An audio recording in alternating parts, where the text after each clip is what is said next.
you started to feel better. Now you're ready for treatment, right? Now you're ready for quote unquote coming into the clinic for treatment. Tell us about that. What was that like? For my particular treatment, because I lived in Pennsylvania, I traveled. Mm-hmm. He would have loved to have me there every single day. But I just couldn't do it. So I opted for a 3-day-a-week treatment. And like you said, not to get into too much of it, but a lot of it consisted in some IV treatments. I'm very petite and 3 days a week consistently for 6 weeks, it hurts the veins. Mm-hmm.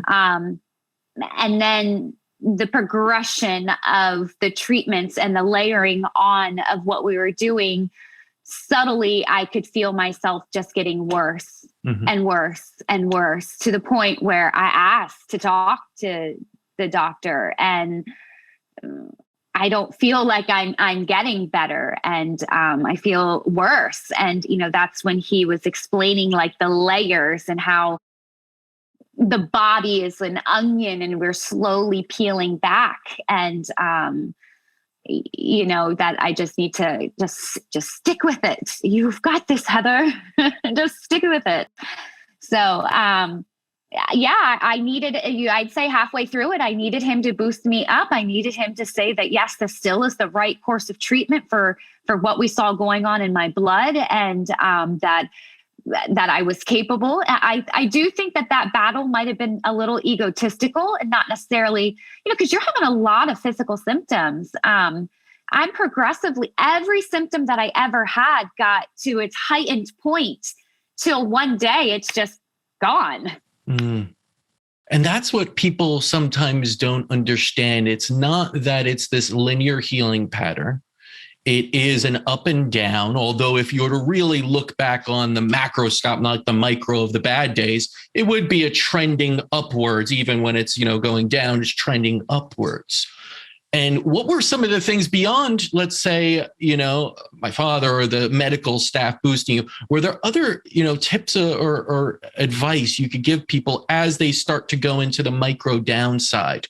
Because that's where a lot of people get stuck on, oh my God, I'm getting worse. This isn't working. And you start to go in a negative, vicious disease cycle pattern where you start to talk yourself almost out of it. None of this is working. I'm getting worse. Oh my God, that's a new symptom I never had before. This is, why am I spending this money? Oh my, how did you, beyond the, reaffirmation of the medical team, what were you doing anything to kind of support yourself to be like, keep going, be positive? Anything? Yeah, I started studying deeper naturopathic treatments, iridology,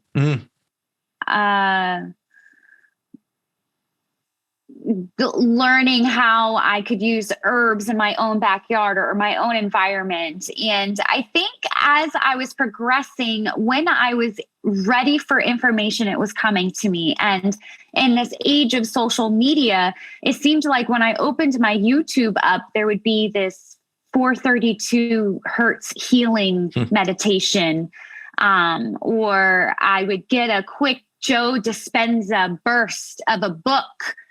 And then my brain was starting to circulate Arizona. You need to go to Sedona, Arizona. And as I was slowly unpeeling my onion and being open to the universe per se, dropping these golden nuggets, I was just running to everything that I could grab knowledge on. I want to say I was reading probably 5 books at one time, listening to 2-3 different podcasts. I mean, I dove so deep in it to the point where I needed to stop. Did it become too much? It did. Yeah. I was becoming extremely obsessed about health. Yeah.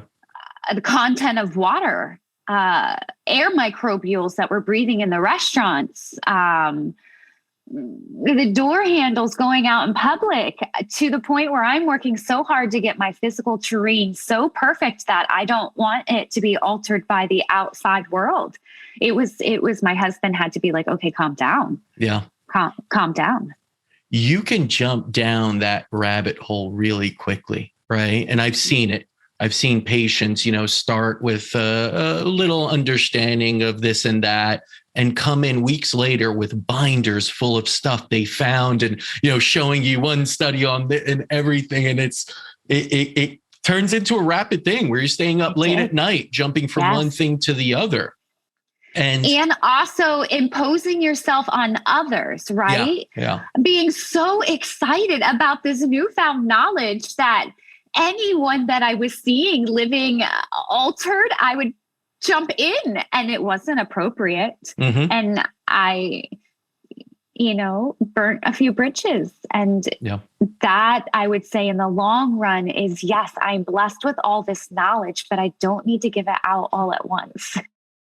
Do you feel that was part of like a healing transition as well? Part of the journey is becoming almost a little bit obsessed during it, going through that phase of it, and then realizing also that, that's not always the best case scenario to be that person? Where I'm standing now, looking back, yes, because I understand that I'm a healed healer. But I didn't recognize that as I was moving through the motions, right? My vibration was rising as my frequency was changing. As I was healing, I was becoming more grounded and more receptive to the codes that were being presented to me. And I think I just was so excited, like a prism. I just was bursting all of my light out.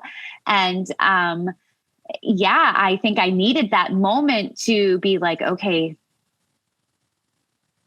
hone in and understand. So yes, Heather, now you've understand how to change your cells. Yes, you've understand now how to speak to your water. Yes, now you understand how to go outside and take sunlight on the abdomen 15 minutes in the morning to boost your vitamin C. I understand the components of mussels and why we want to eat raw oysters and just, that whole concept. Now I need just to focus it in on myself and be a living model of health, not burst it out consistently, live it, be it, not be the ego aspect of it, harnessed it completely. And that's where my transition changed. Yes.